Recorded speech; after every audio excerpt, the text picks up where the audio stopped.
How's everybody doing this morning? And Merry Christmas. This is, as Phil mentioned earlier, this is our last Sunday of the year, the last Sunday of 2020 for us, as we won't be having any broadcast services on the 27th. And just gets me thinking about this past year. How was your last year? A lot of people are posting on social media how they're just ready for 2020 to end. And I know for a lot of people, 2020 represented a lot of frustration, a lot of pain, maybe even some darkness. And as we were singing the worship songs this morning, it just made me think that that in the midst of the darkness and the frustration that we've experienced in 2020, that the light of the world, Jesus Christ, has wanted to walk with us through that journey. And I pray that you have walked with Jesus in this journey, that he's been there with you. And if he hasn't, the year isn't over yet. You can invite him in. In the new year, starting January 11th, we're going to be starting a brand new Alpha Online course. And Alpha Online, if you've never taken it before, it's a great 11-week course that introduces people to faith, introduces people to the story of Jesus, gets people to ask questions and think about things of that nature. It's a wonderful opportunity for someone who isn't a Christian or someone who is just curious to be able to come alongside and take a very non-threatening course like that. If you haven't thought of somebody yet, I would encourage you to do that. Someone that you can invite, someone that you know, to check out Alpha this January. You can go to our website and find out more information about it. With that being said, I have one video to show you before I speak to you this morning. We share things every day, things that are meaningful to us, that entertain, inspire, or challenge us. We share moments, good or bad, big or small, because what we share matters. We have the chance to share something incredible, the hope that has transformed our lives. And today, more than ever, people are searching for hope, for connection, for meaning. The life we've experienced in Jesus is available to our friends and neighbors, and it's easier to share than we might think. Over the next few weeks, we are running Alpha, an opportunity to share Jesus with friends, family, and colleagues in person or online. Each week, we'll connect with each other, watch a short video, and have time to discuss our thoughts and questions without needing to have all the answers. All it takes is a simple invitation. Share life, faith, hope, Jesus. Who will you invite?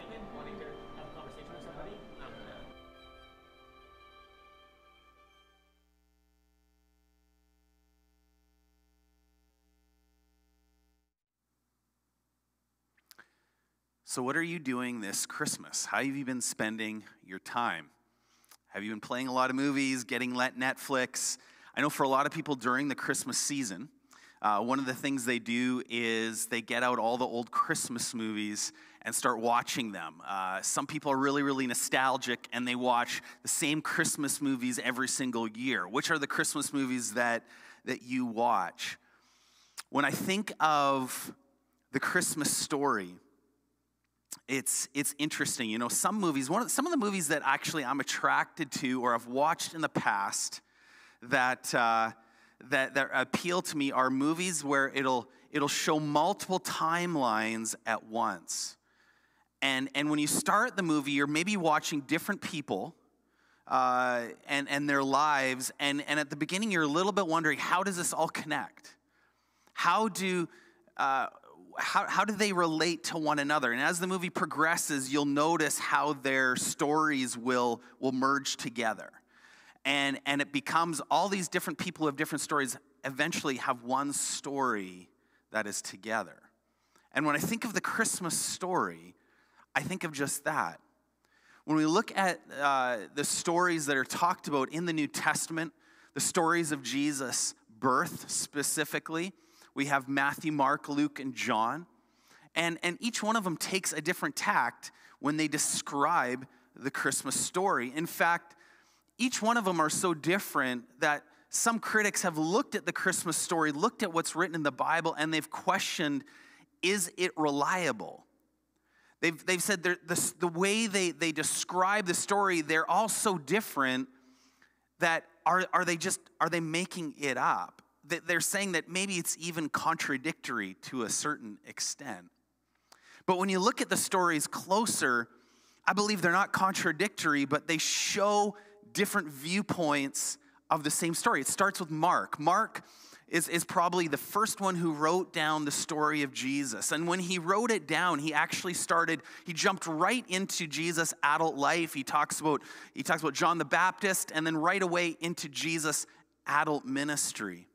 You can imagine the different disciples would have originally read the Gospel of Mark, and Matthew would have been one who has said, Mark, I think you're missing a few things, and I can add something in. And he starts writing about, not just about Jesus' ministry, but it goes all the way back to Jesus' genealogy, his ancestry. If you've ever gone to Ancestry.com, this is what Matthew would have done. He goes back to Ancestry.com and figures out how Jesus connects to the ancient patriarchs, specifically to Abraham and David, and how he's in that genealogical line. Matthew takes the Christmas story and Jesus' birth from the perception of Joseph, which would have been Jesus' earthly father. What would Joseph had experienced? What it would have been like for him? Matthew throws in the story about the Magi, or the wise men, and how they came searching from afar to find this newborn baby. Matthew's the only one who records that piece as well. Matthew records the escape to Egypt for Jesus and Mary and Joseph, and how Herod was coming to kill Jesus, how they had to escape that night. You can imagine Luke, he maybe came after Matthew, and he's reading Mark, and he's reading Matthew, and he's researching his own stories. He's talking to Mary, the mother of Jesus, and he's like, there's more to this story than what you've recorded. And he starts interviewing Mary, and Mary gives her version of the story. And Luke is really through her lens. And Luke talks about the shepherds who came, which Matthew didn't talk about. He say, hey, Matthew, you missed this part, these shepherds, and the angels talking to the shepherds and telling them about this newborn king. So there's a story of Mary, and there's a story of the shepherds, and even there's the story, he starts right at the beginning with the story of John the Baptist, and how he was conceived, and the story behind that, and how that interconnects with the conception and the birth of Jesus. These three were first written, and then John comes along at the very end, and we know through church history that John wrote last. And John's writing of the Christmas story was so different than Matthew and Luke's. Matthew and Luke starts with the physical birth of Jesus, but as John writes his story about Jesus, he says, you know what, this Jesus, he didn't just start at his birth, but he takes a macro view, a cosmic view of the story of Jesus, and he goes right back to the beginning. He goes right back to the creation of the world. And he says, this is where it started. Jesus didn't show up on the scene just as a baby, but Jesus was there at the beginning. And this is how he begins his gospel. He says, in the beginning, the Word already existed. The Word was with God, and the Word was God. He starts off just like in Genesis. And he's referring to Jesus as the Word, that he was there and that he already existed. This word is in Greek is logos, and it had kind of slightly different meanings depending on who you talked to. It was a very common word in the ancient world. And for Jews who believed in Yahweh, this one true God, they believed that the logos referred to God's spoken word. But for those who were not Jewish, who were Greek speaking, who were Gentile, and when they talked about this word logos, they believed that the logos was the power of the universe. And so John is playing on these two different understandings. And he's saying Jesus was the Word. He was God's spoken word. He was there at the beginning. And this Jesus was the power of the universe that made everything come into existence. He wasn't just there, but he made it happen. It's interesting, this word logos actually comes from our word logic comes from logos. If you can imagine this, Jesus was the logic at the beginning. He's the one who made sense out of the chaos that we read about in Genesis chapter 1. He made sense of it all and brought it into existence. So Jesus just wasn't a player on the scene, but he was the power on the scene. John's Christmas story didn't start at Jesus' physical birth, but it started at creation. And if I continue in verse 4 of chapter 1, it says this: the Word gave life to everything that was created, and his life brought light to everyone.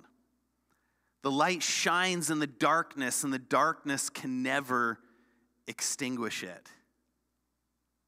I love that. This word referring to Jesus, another way that they describe Jesus, or John describes him, is he is light.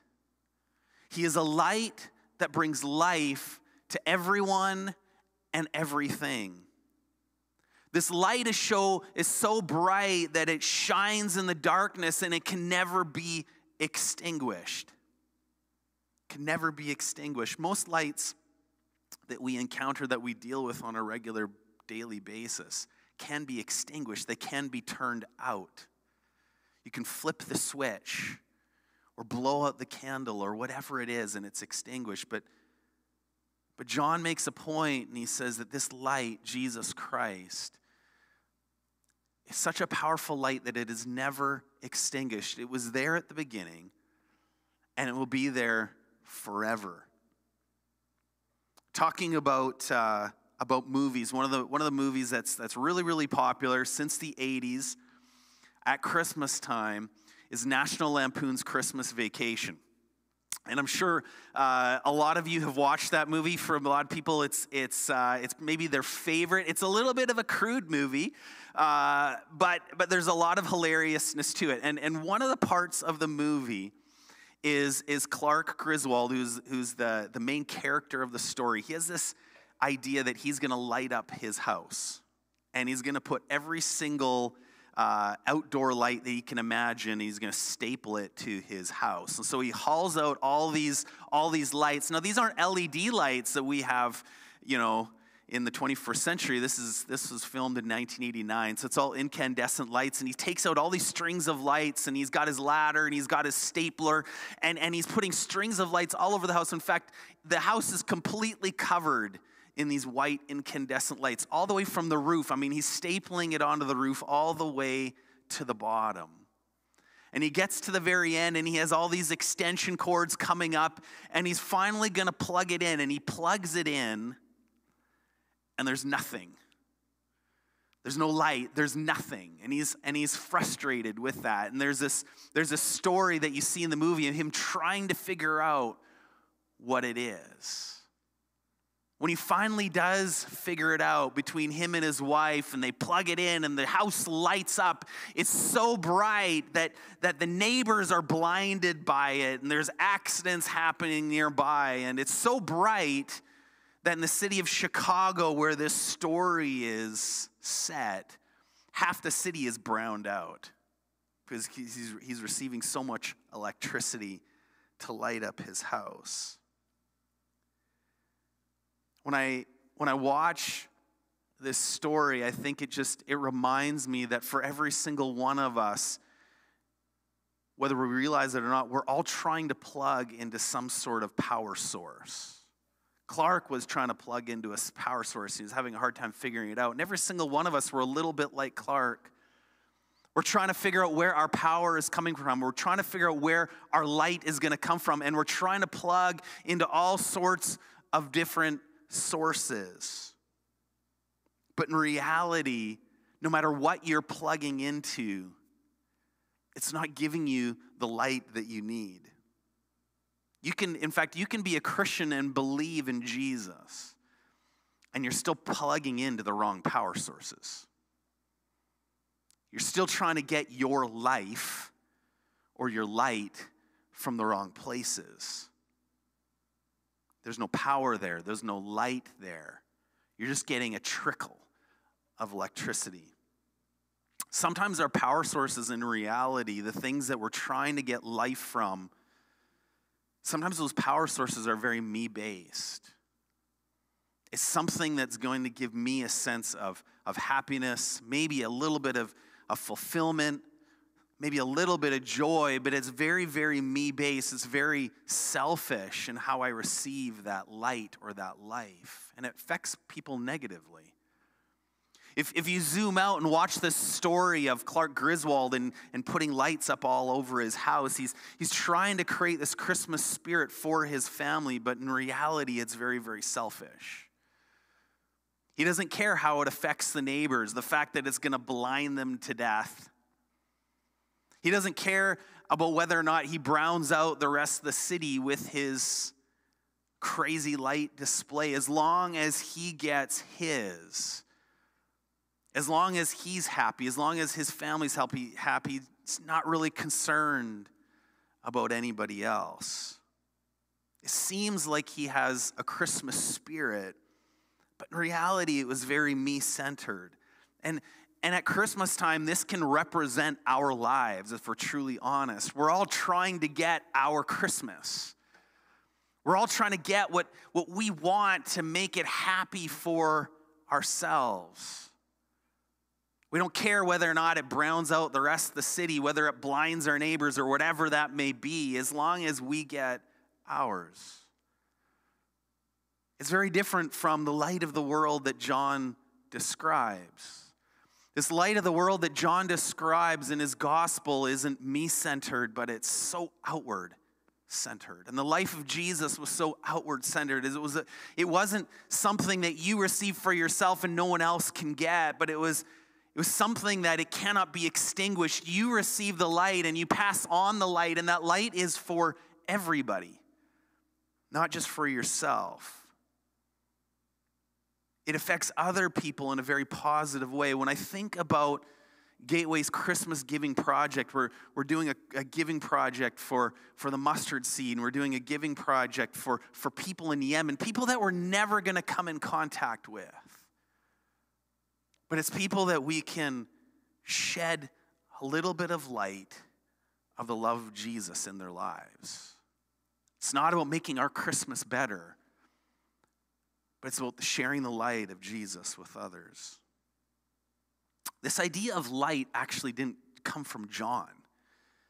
John got it from Jesus. When we read this in John chapter 8, verse 12, he's quoting words of Jesus. And it says this, it says, "I am the light of the world. If you follow me, you won't have to walk in darkness, because you will have the light that leads to life." You will have the light that leads to life. Jesus pointed at himself and he's like, I'm the light of the world.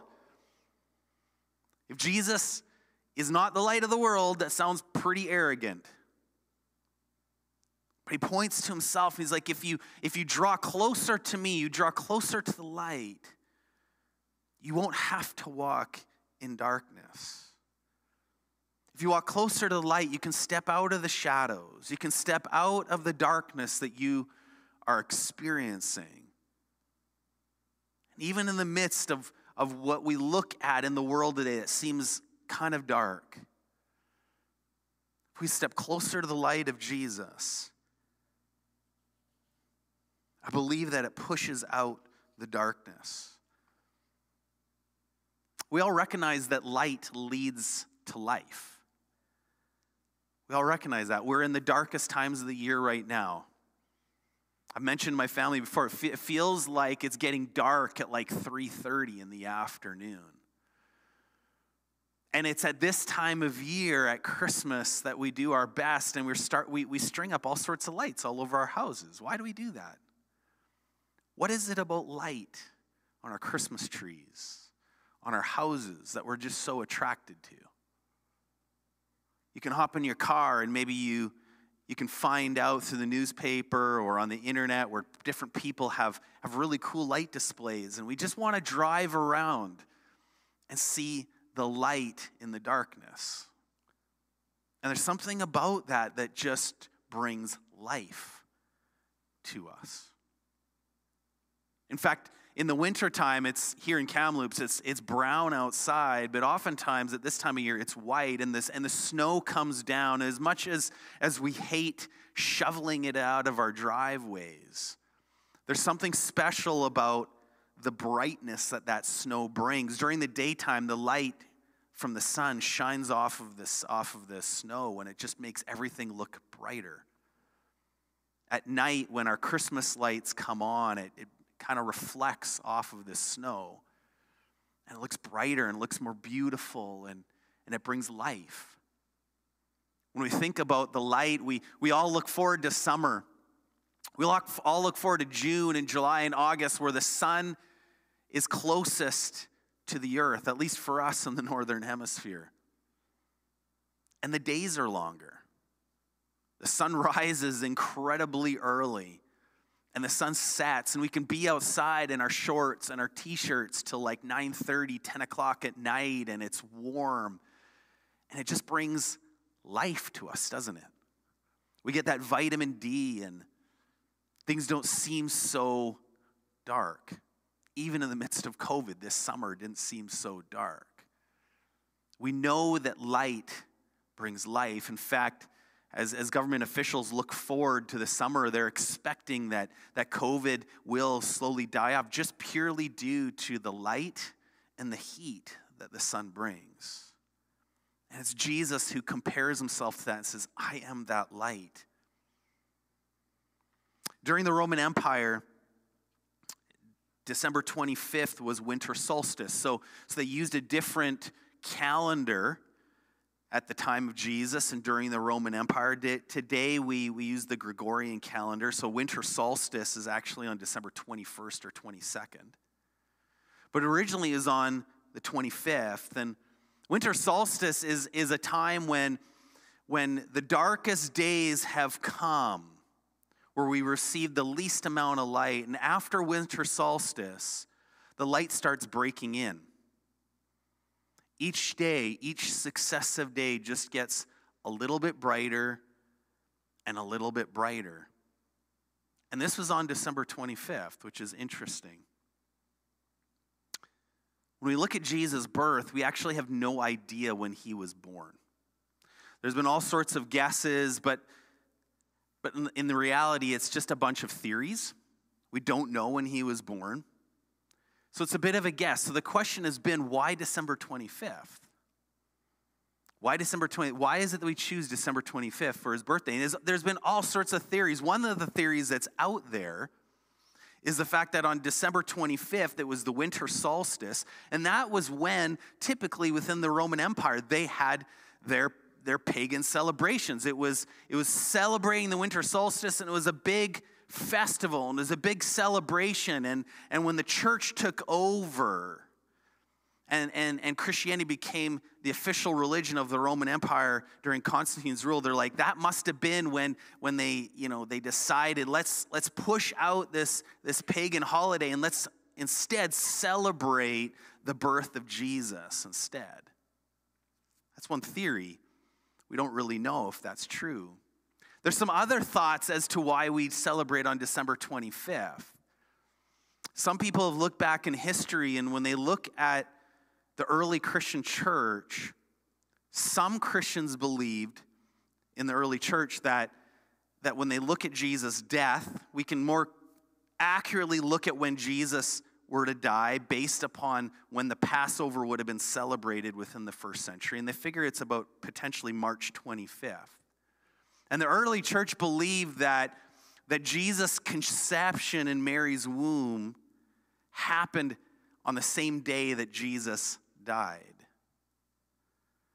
So if Jesus would have died on March 25th, they look back in time, and there was just this belief that Jesus was conceived as well on March 25th, 30-some years earlier. And so when they look forward 9 months from March 25th, you hit December 25th. And that's why we celebrate Christmas on December 25th. That's one theory. There's another one out there which is really, really interesting, and I think it connects with this idea of winter solstice, is why would we choose December 25th? Well, winter solstice is when the light is breaking in. It just gets a little bit lighter every single day. Doesn't it make sense that when the light of the world decided to show up, that the light broke into the darkness? And from then on, the world just gets a little bit brighter. The world just gets a little bit brighter. So whichever theory you want to look at, I think December 25th is a good day. I think as we look at the darkness of Christmas or the darkness of winter, we look forward to the light. We look forward to the light coming, which is the birth of Jesus. This December 21st, which is actually tomorrow, there's going to be a special Christmas star that shows up in the sky. Saturn and Jupiter are actually going to kind of merge. They're two, when you look up in the sky, Saturn and Jupiter look like stars, and tomorrow night, December 21st, they're going to merge. In fact, they're going to be 0.1 degrees away from each other in terms of them moving in front of one another. And it's going to create a really, really bright star in the sky. This actually hasn't happened for 800 years. It's going to be special tomorrow night. It reminds me of the first magi or the wise men. It says in the Bible that they were following a bright star in the sky, looking for who was one born King of the Jews. How fitting it is that these magi were following a bright star to find the light of the world. So what is the darkness? Jesus, the light of the world, comes in to push out the darkness. What is that darkness? I think it can be represented in our world today by pandemics, by wars, by famines, by economic hardship that you're experiencing. This darkness is hopelessness, it's despair, it's depression. This darkness is hurt, it's pain, and it's death. This darkness is so many things, and it represents so many things that we struggle with. And Jesus is the light of the world that comes in to push that out. In fact, eventually Jesus promises a time that is coming where the darkness will be completely erased. In Psalm 18, verse 28 in the Old Testament, the psalmist says this, "You light a lamp for me. The Lord my God lights up my darkness." I like that. The Lord my God lights up my darkness. Isn't that what Jesus does? When we invite him in, he lights up our darkness. In the Old Testament, they went through a lot of different times of darkness, and they looked towards God to be their light. And they believed that he was closer to them than the air that they breathe. And he is. Darkness can be described in so many ways, but no matter what darkness we experience, the light is always there. Jesus is always there. Matthew quotes Isaiah chapter 9 when he talks about how Jesus is beginning his ministry, and he looks at Isaiah chapter 9 as a prophecy referring to Jesus. It says this in verse 2, it says, The people who walk in darkness will see a great light. For those who live in a land of deep darkness, a light will shine. Without Jesus, we live and we walk in darkness. But a light is coming. They were looking forward to that light. And Jesus is the one that brings light to the darkness. He calls us out of darkness into his light. You may or may not be a Christian. It doesn't matter what label you put on yourselves. But when we choose to walk down our own path and our own way, in reality, we end up walking in darkness. We end up in dark places and in our own darkness. Being able to walk in the light is recognizing and discovering the light of the world in Jesus Christ. Inviting that light in, and choosing to walk closer to that light.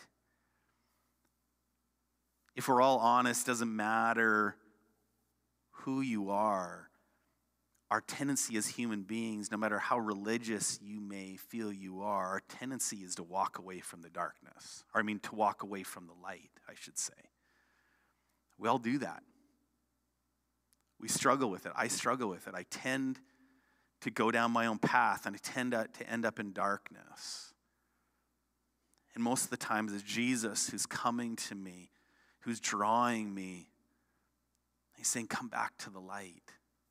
Stop wandering around in the darkness. And I think for so many people, no matter where you're at today, this year has been a wandering around in the darkness. And it's been a year of frustration for you. And I think that Jesus is calling you back. And he says, don't just celebrate this Christmas trying to fill your life with all sorts of power sources that aren't going to bring any life to you. But draw closer to what gives you life. That's the light of men. That's Jesus Christ.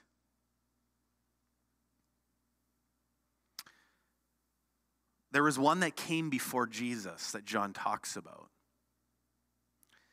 And this person who came before Jesus came to talk about the light. In John chapter 1, verse 6 to 9, it says this: God sent a man, John the Baptist, to tell about the light so that everyone might believe because of his testimony. John himself was not the light. He was simply a witness to tell about the light. The one who is the true light, who gives light to everyone, was coming into the world.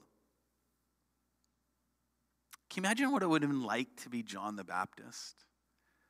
He knew what his calling was. He knew that the light was coming into the world.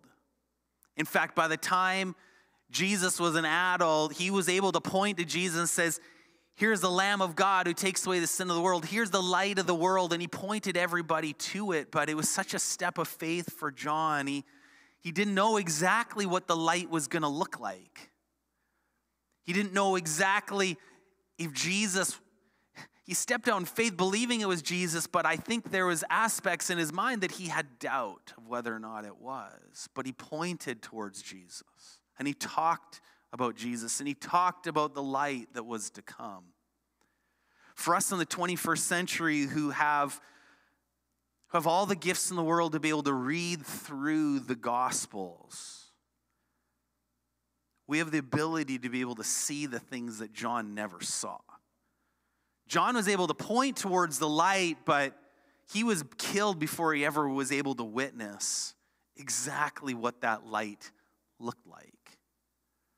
But he pointed towards the light nonetheless. I believe that if you are a part of the Church of Jesus Christ, that every single one of us has the same calling as John, in a slightly different way. We know who the light is. We know what the light is. We know how Jesus lived out his life. And just like John, we're called to point to the light. We're called to point to the light. John never had to point to himself, but he continued to point to the light. John wasn't perfect. You and I are not perfect.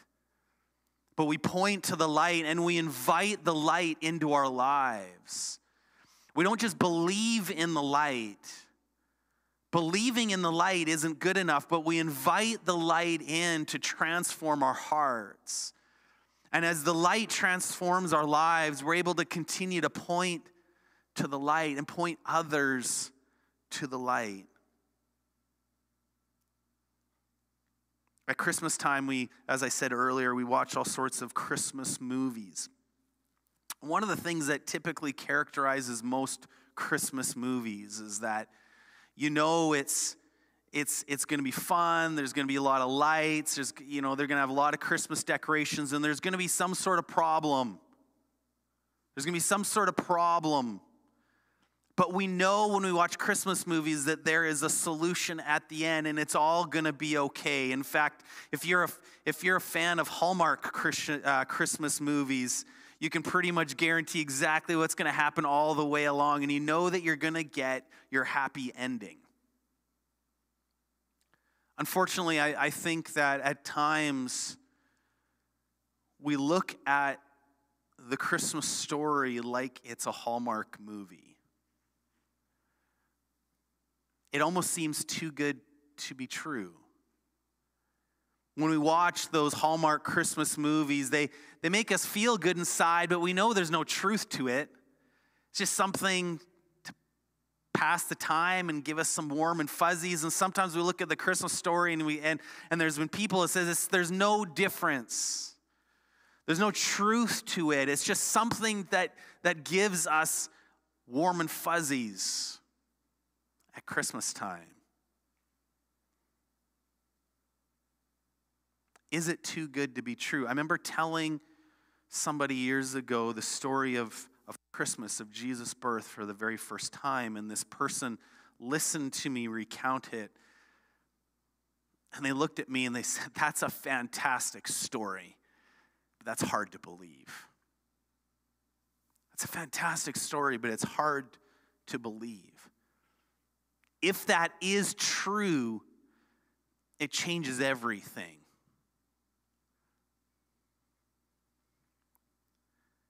Is it just a fantastic story? Or is there truth to it? Was what Matthew, Mark, Luke, and John, what they were talking about, was it true? Was it true? If you're listening today and you're a little bit unsure, I would encourage you to look a little bit more into it.